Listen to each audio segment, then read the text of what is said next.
Good afternoon, everyone, and welcome to the Lynn Cancer Institute updates. Welcome to 2026. We're kicking off this new year with Marie Miranda, our Lynn Cancer Oncology dietitian, and she's going to be educating us on Heart Healthy Reset. New year, new you. It's something we all want to hear. At the Lynn Cancer Institute, we believe that nutrition is the basis of healthy living for our patients and survivors, as well as prevention for all of us. And we thank you, Marie, for all the research that you always put into your presentations. To our audience, your Zoom will be muted. So we invite you to please take notes during Marie's presentation. And if you have a question, you can put it in the chat box or the Q&A box, and she'll have time at the end of the presentation to answer any of your questions. And as we know, Marie is really good about sharing her slides. So we also have the benefit of that. And as all of our lectures are recorded, this one is as well. So if you want to rewatch it or share it with a family member or friend that would find it beneficial, the edited version should be ready by the end of the week. And you can just request that. So thank you, Marie, and we'll get started with new us, new year, new us. Thank you. Thank you, Jen, and thank you everybody for attending. Yes, we're going to talk about a healthy heart reset today. So let's get started. Risk factors for cardiovascular disease. This, of course, is the disease that, is concerning the heart and at risk of heart attacks and strokes and, these kind of concerns. Cardiovascular disease is a leading cause of death globally, and it's responsible for 32% of all deaths. Most of these, however, can be prevented by addressing behavioral and environmental factors, which is, huge as far as, our control of our lives and, risk factors. So risk factors, the predominant contribution is coming from use of tobacco, so smoking, an unhealthy diet, which we'll get into today, obesity, of course, the weight issue puts a lot of strain on the heart muscle as far as making it beat harder and make more work.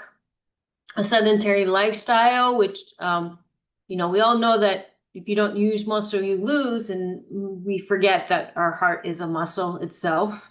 So if we don't use the muscle, it's not going to work as well for us. And then the use of alcohol is, of course, of concern to damage to organs and to our body. So although much of this can be managed with lifestyle medications, and we hope that everybody's going to, apply these recommendations, using medications that help control blood pressure and blood lipids are also beneficial. So let's use a complementary approach, just like we do for our cancer patients, to keep our hearts healthy. Largest number of deaths due to coronary heart disease is associated with a low intake of nuts and seeds, which is pretty interesting. Less than 20 grams per day, which is actually less than just a handful. A low intake of seafood and omega-3 fats is associated with the largest number of deaths. Low polyunsaturated fat intake as a replacement for saturated fats. A high processed meat intake, a high intake of sugar and sugar sweetened beverages, and a high salt intake, which we will get into as well. So these are all, not all of the contributing factors, but the largest number of contributing factors to coronary heart disease risk and deaths. Many changes. So our strategies that we want to talk about today to keep our heart healthy, to do that heart reset. We want to make changes to diet to reduce saturated fats, increase monounsaturated and polyunsaturated fats, and increase fiber intake. So these are all going to contribute to managing the blood lipids and blood pressure and reducing the workload on our heart. Increase nuts and seeds, seafood, omega-3 fats, which we just kind of heard that these are leading factors in cardiovascular deaths. So even just a small handful of nuts is about 20 to 30 grams. Of course, you can measure if you want to know exactly how many grams of nuts you are getting, but just a small handful every day can make a big impact. Reducing salt intake, and there's a lot of strategies for reducing salt intake.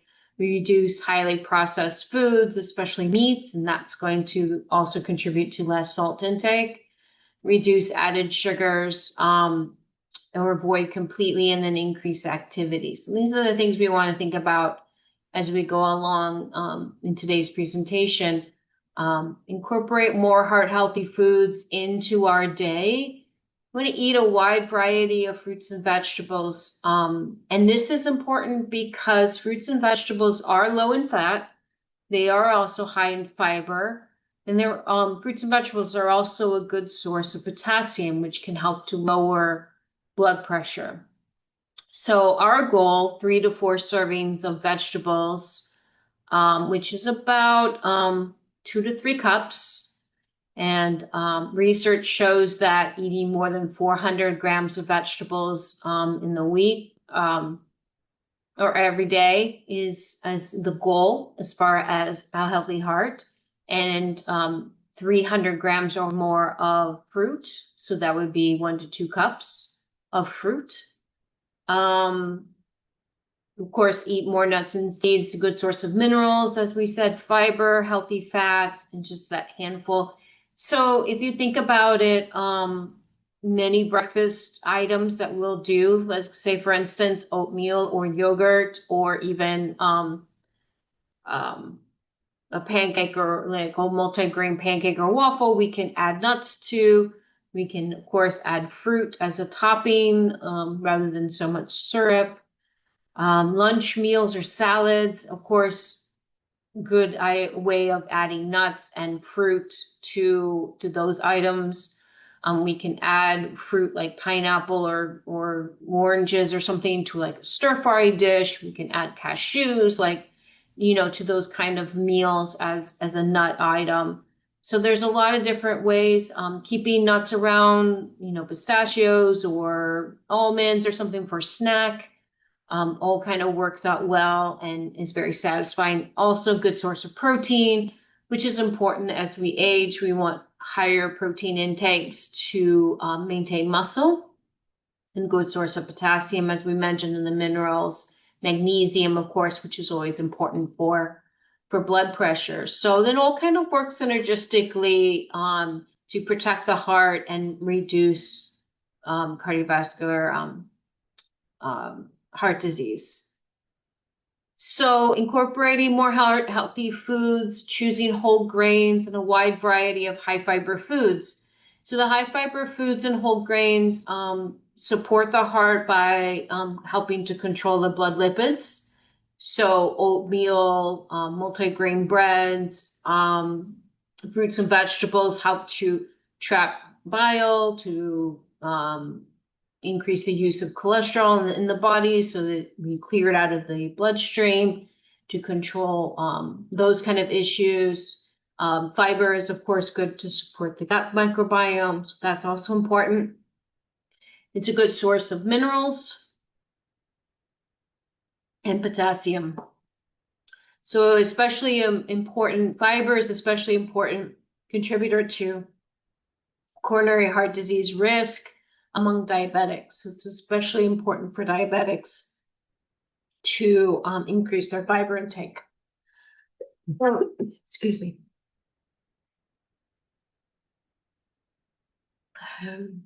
We want to choose mostly plant-based, unprocessed proteins, and then add in that fish and seafood.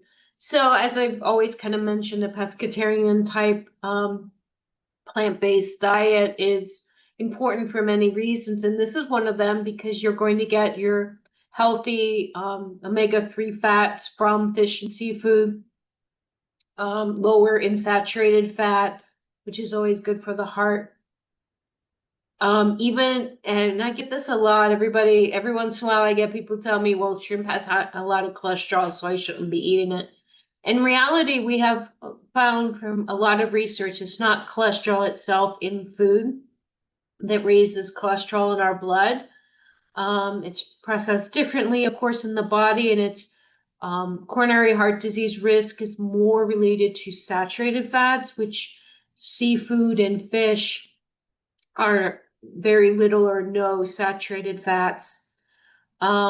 So that is more of a concern. So it's more of a concern with the high fat red meats and beef and those type of items, processed meats, rather than the shrimp and the seafood. So we know that shrimp and seafood are low in the saturated fat, high in omega-3s. And then we're also going to get omega-3s from walnuts and flax seeds and chia seeds. So again, good plant-based proteins that we can add to that diet and support our healthy heart. Incorporating more heart-healthy foods, we want to choose minimally processed foods. So of course, we did have that reference of processed meats, the high intake of processed meats being a risk factor for coronary heart disease deaths. And expanding that further, processed foods in general have a lot of added sugar, added salt, and added preservatives, much of which can increase inflammation, be associated with increased deaths, coronary heart disease deaths. Whereas processed meats are, for example, hot dogs, salami, pepperoni, bologna, bacon, sausage, ham, corned beef, beef jerky. So instead of these items, try choosing fish or seafood, off the bone turkey, chicken. There are some minimally processed or say uncured chicken sausage out there or turkey bacon uncured. So there will be somewhat of a better choice. It's likely they're still high in salt, however, so that still needs to be of concern, but much better choice than the original. And other ways of kind of reducing the amount of processed foods in our diet is to consider making our own seasoning blends or making our own baking mixes or, sweets and treats, of course. I do kind of call for more cooking at home and more, meal prep and things like that. It's not that hard to put together your own ranch dressing mix or your own seasoning blend or, something like that. Your own pancake mix where you could just, add the water, milk and egg and oil and go with it. Homemade candy and cookies will have less chemicals and preservatives than the store-bought. So even if you are using the traditional sugars and butter and all that kind of stuff, just the fact that you're making homemade is going to be better because you have less preservatives and chemicals. To be even better, of course, we can substitute the sugar for another sweetener. We can use less salt in the recipe and make it even better. So, consider this because that is going to be much better for our heart and risk of inflammation and our overall body than buying store-bought. So we've talked in the past classes about the concept of processed foods. So minimally processed are whole foods, corn, potatoes, carrots, apples, milk, basic, as close to nature as you're going to get them. Processing can be as simple as canning, cooking a food, making applesauce, which in general is not of health concern. It's just kind of already cooking or already prepping that food for something, making a juice versus eating the carrot. But ultra processed is the problem. Ultra processing adds food additives, it adds preservatives, it adds salts, it adds sugars, it adds all of these unnecessary ingredients and components that help to preserve the food. So corn chips, French fries, cookies themselves, little candies, and even to an extent, some ice creams. So it's really important to kind of look at your ingredient list, what's going on here. If something is a whole food and fruit, beans, vegetables, fruits, that's unprocessed or minimally processed. If you've seasoned a food, but it's just basically salt, sugar, oil, or something like that, butter, seasoned meat or something, but it's still the whole food, that's, minimally. But the process and ultra process, as I said, is adding the additives, the cosmetic foods, and those are more so your ready to eat items, your convenient meals that are already prepared. And then you'll because looking at ingredient lists, a lot of foods have 15, 20 different ingredient items. And you're like, okay, well, if I make chocolate chip cookies at home, it's not taking more than 5 or 6 ingredients usually, or very simple. Why does this have 20? And that's basically because they have to keep it shelf stable and keep it from going bad. So minimally processed, our frozen, our canned fruits and vegetables, dried, canned whole grains, canned, these are all fines, and there's quite a few brands for, say, luncheon meat or something like that. I buy the Hormel Natural Choice quite a bit, or you have the Applegate Farms brand, all natural. So you have quite a bit here. Boar's Head Naturals, Hormel. Your ultra processed, already frozen meals, packaged meals, hot dogs, sausage, of course.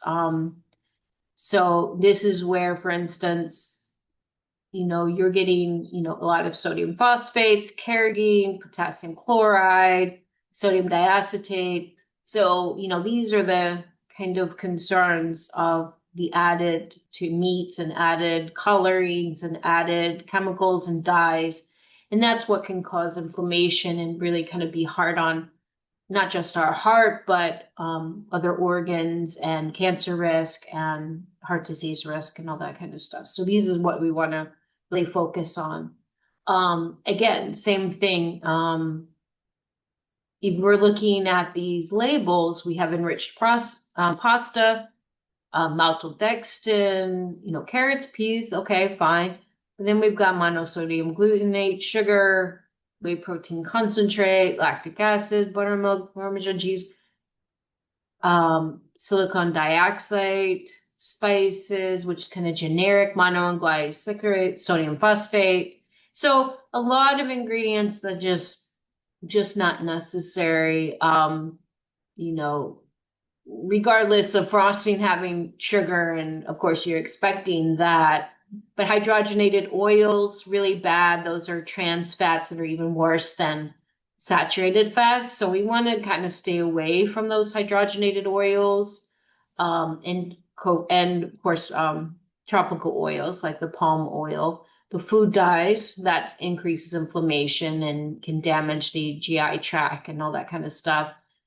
Cellulose gels, polysorbate, those kind of food additives. Again, partially hydrogenated vegetable oils are a lot of trans fats. And you will find, say, for instance, you see this on this label right up here, trans fat 0 grams, but we have partially hydrogenated vegetable oil. So how does that happen? Because that's going to be a source of trans fats. And what happens is you can have up to 0.5 gram and round down, okay, with trans fats, still be in the product. So there can still be trans fats. They can list it as 0, even though it may be up to 0.5 gram. So that's something to consider. So, as we're reducing the amount of processed foods, that's going to help reduce salt, that's going to help reduce added sugars. But we want to go a step forward and really kind of focus on reducing the added sugars, specifically avoiding sugar sweetened beverages. I think has always been part of the American Institute for Cancer Research recommendations for diet guidelines. We want to limit foods with added sugars. Now we can look at that nutrition label. It will list, let me see for that. It will, these labels don't have it. But under the sugars, it will list the grams of added sugar. So that can be helpful to determine, how much of that is added. Now, I will kind of give a little bit of a preface on that.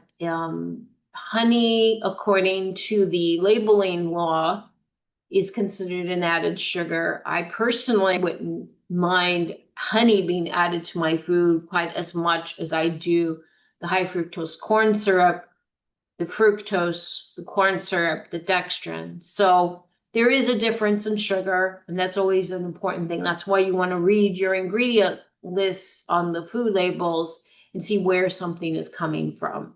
Using dates, using mashed fruit, using honey, maple syrup in recipes as a replacement for sugar can help reduce that processed sugar, those simple sugars added to foods. So you can make a date paste using, or a syrup and using baking. You can blend dates into a smoothie to make it sweet with your other fruits or protein powders or whatever. You can chop dates up, put them into a bread or a muffin or something. You can use dates as a sweet treat. So you can make almost candy-like items with your pitted dates.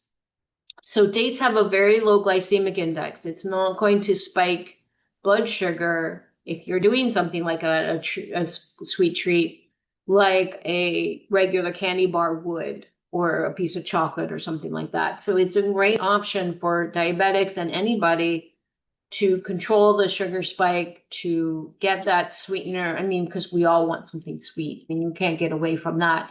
But when you can use things that are natural and lower glycemic, then you have the best of both options. So as I said, there is a difference in sugars. Added sugars is added to food during the processing, during the cooking, and before eating. Natural sugars are what we find naturally in foods. So it's what sugar component is going to be in a piece of fruit or the honey or the dates or whatever. Natural sugars contain fiber. So most of these food items are going to contain fiber. You're going to get a good source of vitamins and minerals. For instance, honey can even give you iron, which a lot of people don't realize. So you're going to get a lot of good nutritional value out of natural sugars versus the processed sugar. The processed sugars are going to lead to a sugar spike and energy crashes. And along with that sweetness that we want in the food. So we want to stick with natural sugars in our baking, in our foods. So as I said, so date treats. So a lot of people, there's a lot out there. You can take a date, whatever kind of date you want. There's 2 different brands. Take the pit out, of course. You can lay it flat or open it up as you like. Add some kind of nut butter. Any kind of nut butter would work. Any type of nuts that you might like. This picture used like shaved chocolate, which is a great idea. I've also seen people cover the flattened dates with chocolate, put it in the refrigerator, let it set, and you have, could be very candy-like sweet treat, almost like a Snickers, they claim. So that's a nice option for a natural, high fiber, nutrient dense treat. You can make a syrup. So a date syrup, you blend equal parts of dates and water. So if you have a cup or a cup and a half of dates, pitted, always take the pit out. an equal part of water, put them in a blender, blend it up. And they say if you add a little lemon juice, it helps to preserve and, help the date syrup last for longer. And you can use it instead of sugar. So something else to kind of keep in mind. So there's a lot of different ways of reducing these added sugars and using natural. You can use applesauce as a replacement for oil or sugar in a recipe. You can add, you can replace table sugar with honey or pure maple syrup. Now, when it's a liquid, you use about half the amount that's called for in the recipe. So that's a nice option. You can use mashed banana for sweetness. So any of those kind of things can work to reduce that added sugar. Now, incorporating more heart techniques. So to protect the heart, to reduce blood pressure, to limit that risk of coronary heart disease death, they did find that high salt intakes is a problem. So we want to limit salt in the diet to 2 grams a day, 2,000 milligrams per day. The majority of the salt that we get in our diet is from fast food and already prepared foods. So canned soups, pre-made meals, like I said, seasoning blends, or even dressings or prepared, frozen meals or something like that. So most of the salt that we need to reduce in our diet can be done by cooking at home, reducing that already prepared foods, at buying no salt added canned or packaged foods, and those kind of things.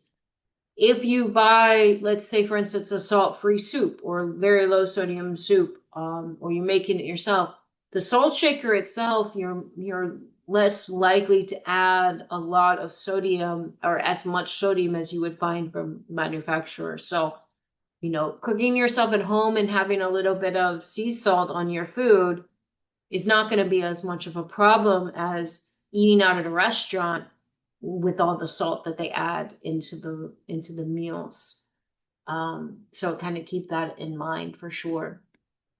No, we want to limit or avoid alcohol. Alcohol 100% increases the risk of cardiovascular disease. Unfortunately, it can also increase the risk of many cancers. So colorectal cancer, breast cancer, esophageal cancer, liver, stomach, and oral cancers. So alcohol intake is a problem. As much as people used to talk about wine with the resveratrol protecting the heart, I don't think it's worth it when you're account for cancer risk and other factors.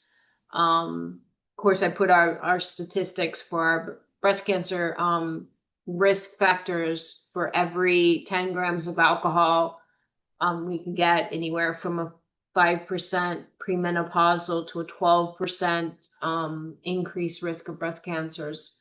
So keep that in mind. There is also a concern that I added here of drinking energy drinks. So the caffeine, the taurine, the various components of an energy drink, that stimulants, can increase the risk of arrhythmias, especially in people who are prone or at risk, increase the heart rate. So it is a major concern, and I would caution people against drinking energy drinks. I have fallen into that trap myself at times, the Red Bull or a Celsius or something like that, but it has to be fairly limited and you have to be cautious. There are a lot of concerns with the energy drinks, the components being much like plastic, so there's a lot of concerns there. So just kind of a quick overview of the diet. But the other thing, as I mentioned, we want to work the muscle. So we talked about sedentary lifestyle being a contributing factor to cardiovascular disease. So we need to use the heart as a muscle. We need to get out and walk or do vigorous exercise, or even just, so 150 minutes of moderate physical activity, so 150 minutes a week of walking, or 75 minutes of, more vigorous, maybe running or jogging or on some kind of machine or something like that, ideally. And your activity should be spread throughout the week. So in reality, 5 30-minute days, 7 20 25-minute days, we should be up and doing activity every day of the week, just to keep our, to use that muscle and keep it strong. To be even stronger, build in short bursts of activity into your day. Many people may take that 30-minute walk every single day, but then they sit all day. You sit at work, you come home, you sit on the couch. In reality, it's even better tweak to your activity level to get up, even at work, even during the day, lunch hour, when you get home, and do short little bursts of activity. Do some squats at your desk, take a walk around the building, walk at lunchtime, take the stairs, and, as you're going up and down and moving around at work, or park farther away, so you have to walk to your car. Just getting up every hour and moving at your desk can be a big factor and good for your heart, for your overall fatigue levels, for your muscle, all that kind of stuff. So, I strongly encourage getting up and moving. So I love this, picture. I think it talks a lot of everything that we have just mentioned. For a healthy heart, we want our omega-3 foods. So that's going to be our fatty fish, our salmon, our sardines, our mackerels. We want our monounsaturated fats from avocado, from olives, from olive oils. We talked about adding nuts and seeds, adding almonds, walnuts, pistachios. You could add flax seeds and chia seeds to yogurt or oatmeal or something. That would add more seeds, more berries and fruit and vegetables, obviously. Chickpeas for plant-based protein, beans, kidney beans for plant-based protein, oats for a whole grain, the lentils for a plant-based protein, of course, our greens. So, this is just a nice visual of everything that's going to relate to the heart. And, we're going to boost HDL cholesterol from things like sardines and mackerel and our omega-3 fats. We're going to help reduce cholesterol from the oats and from our high fiber foods, rich in antioxidants. So antioxidants, remember, protect our cells from DNA damage, and protect our vessels. So all of that is going to help protect against atherosclerosis and plaque buildup and all that kind of stuff. So helping circulation for the nutrients from our green leafy vegetables. And then controlling blood pressure, of course. So this is kind of as a snapshot what we want to do to help reset our heart and keep us healthy in 2026. So thank you all very much for joining. If there's any questions, just kind of put it in the QA or the chat box. Nothing quite yet. Any questions? There's some comments. There's a QA. Yes. As always, Marie has really given us a very universal perspective on our health, and obviously important for our cancer patients, but equally as important for all of us. So thank you, Marie. Thank you for your great visuals, all the research that you do. And as I said earlier, Marie is very generous in sharing her slides, which are great referral resources for all of us, especially a picture like this one. So if you're interested, Lee will be sending out the evaluation. So when she does, please complete the evaluation. We really appreciate that. But at that time, you can also ask for Marie's slides and or the presentation, the whole Zoom presentation that can be sent to you as well. Thank you, Marie. As always, you're getting a lot of kudos, a lot of nice comments on the chat, you. well deserved. And to our audience, this was the end of our January presentation. So we're kicking off into 2026. And on February 18th, we'll be having a presentation from our survivorship series. And that will feature Lisa Ruggieri from our Drummond Therapy Institute. And on February 20th, this is something that I think all of us will want to watch. The new director of our proton therapy program here at the Lynn Cancer Institute will be speaking. His name is Dr. Bob Press. And we look forward to meeting him and learning all about protons and how our program's going to look here at LCI. And any of us that are employees will probably get a lot of questions about it. So this will be a great opportunity for us to understand the program. So thank you very much. Have a good rest of your day and week. And thank you, Marie. As always, we're very grateful for you and your ease in presentation and making it easy for us to understand. And now making us very hungry. So, bye, everyone. Thank you. Thank you. Goodbye. Thank you.